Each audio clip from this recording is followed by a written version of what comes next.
Welcome, I'm FPL Mac, and in today's video we're reviewing the highs and lows of game week 19, my score, the rights, the wrongs, and what's on the horizon for game week 20.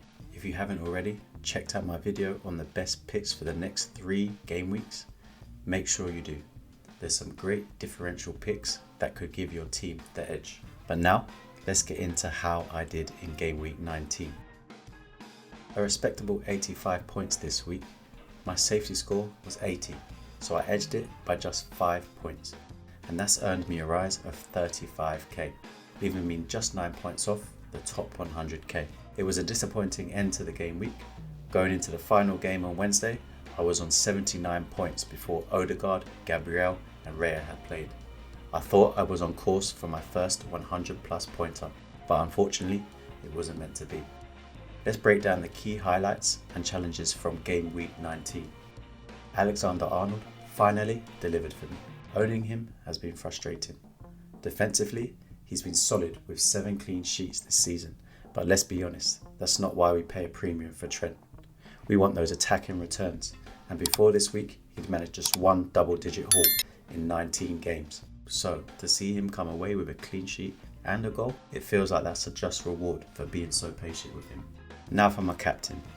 Once again, Salah proved why he's one of the best in the game.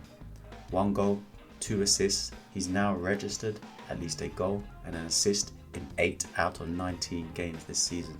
Just insane numbers. If you went with a different captain this week, let me know in the comments how it went for you. Rodgers chipped in with a goal and an assist, but unfortunately a yellow card means he's banned for game week 20 against Leicester at home. A game I had high hopes for him in. Stick around for my thoughts on his possible replacements later in the video. After blanking in 5 consecutive game weeks since bringing him in for game week 15, João Pedro came good with 2 assists. It softened the blow of seeing Chris Wood return points. Isak continued his incredible run of form with yet another return, 62 points in just 6 games. As for Jackson, as I expected, he found himself on the bench against Ipswich. Thankfully, Nkunku didn't perform, so Jackson should reclaim the forward role against Palace. Now, let's look ahead to game week 20.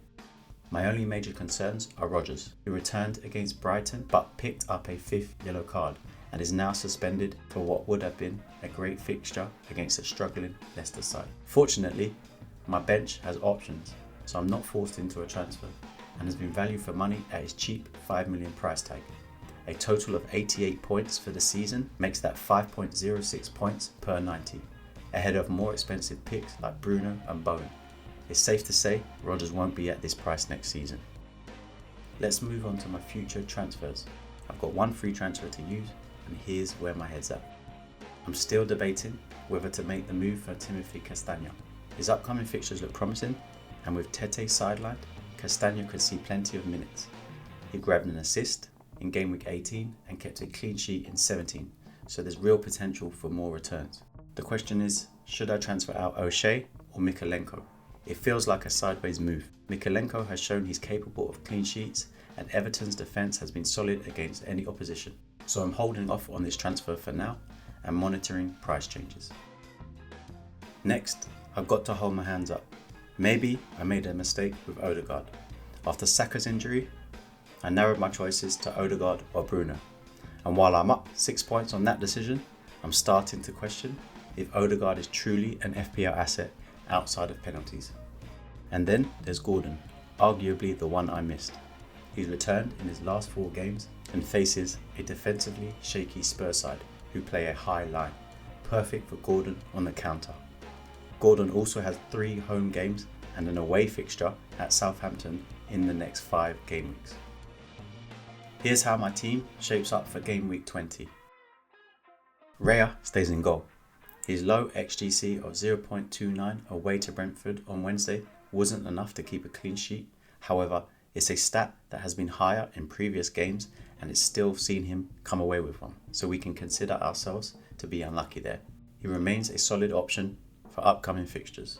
In defence, Munoz was unfortunate in game week 19 with a strong expected goal involvement of 0.60. Chelsea at home will be tough, but his attacking potential under Glasner makes him worth the start. Gabriel and Trent round out the defence. Gabriel's up against a Brighton side who have done well against top teams at the Amex, but Gabriel is always a danger from set plays, so there's always a chance of returns.